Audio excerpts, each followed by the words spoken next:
Hello students, कैसे हो आप सभी। आज मैं आपके यूट्यूब चैनल इजी बायोटीच पर लेके आई हूँ Uttar Pradesh public service commission की तरफ से जो वेरियस पोस्ट पे रिक्रूटमेंट आई थी। उसमें एक पोस्ट थी लेक्चरर संस्कृत की, उसकी कंप्लीट डिटेल्स। उसमें हम देखेंगे पे scale, nature of post, age limit और एकेडमिक क्वालिफिकेशन के बारे में।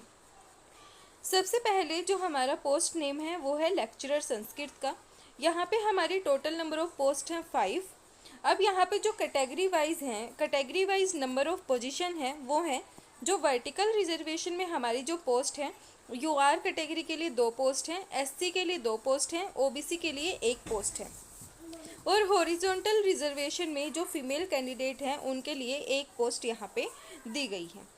जो नेचर है हमारी पोस्ट का वो ग्रुप बी की ये पोस्ट है। यहाँ पे जो हमारा पे लेवल है वो 10 लेवल की हमारी वैकेंसी आई है। यहाँ पे हमारा जो पे स्केल है वो 56,100 रुपये से लेके 1,77,500 तक रहने वाला है।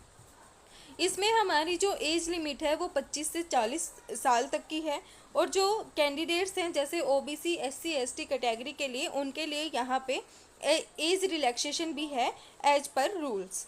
अब जो एकेडमिक क्वालिफिकेशंस हैं यहाँ पे वो हैं, जो एसेंशियल क्वालिफिकेशन है वो है एमए होनी चाहिए संस्कृत में, मतलब जो फर्स्ट क्लास क्या होनी चाहिए, एमए होनी चाहिए संस्कृत सब्जेक्ट से, या फिर और आचार्य इन व्याकरण एंड संस्कृत साहित्य इनके पास, या फिर क्या होनी चाहिए आचार्य में व्याकरण और संस्कृत साहित्य में आचार्य की क्या होनी चाहिए, डिग्री होनी चाहिए। या फिर दूसरे नंबर पे बोल रखा है 3 साल का टीचिंग एक्सपीरियंस होना चाहिए किसी भी रिकॉग्नाइज्ड इंस्टीट्यूट से और वर्किंग नॉलेज होनी चाहिए हिंदी और इंग्लिश की। यहाँ पे क्या क्या बोला गया है, एमए होनी चाहिए संस्कृत में, या फिर आचार्य होनी चाहिए व्याकरण और संस्कृत साहित्य के अंदर, या फिर हमारे पास 3 साल का टीचिंग एक्सपीरियंस होना चाहिए किसी भी रिकॉग्नाइज्ड इंस्टीट्यूट से और वर्किंग नॉलेज होनी चाहिए हिंदी और इंग्लिश की। यहाँ पे जो प्रिफरेंशियल जो क्वालिफिकेशन है वो क्या है, पीएचडी होनी चाहिए संस्कृत के अंदर, research work and publication of original paper and book.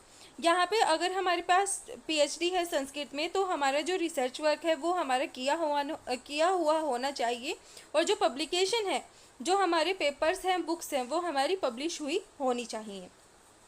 उसके बाद आती है preferential qualifications. A candidate who has served in the territorial army for a minimum period of 2 years obtain a B certificate of National Cadet Corps shall other things being equal to given preference in the matter of direct recruitment।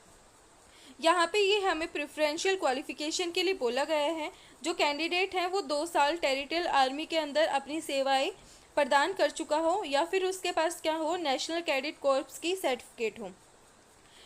ये क्या करती है, मतलब ये उनको अलग से preference लाते हैं in the matter of direct recruitment. Other things being equal to be given preference in the matter of direct recruitment.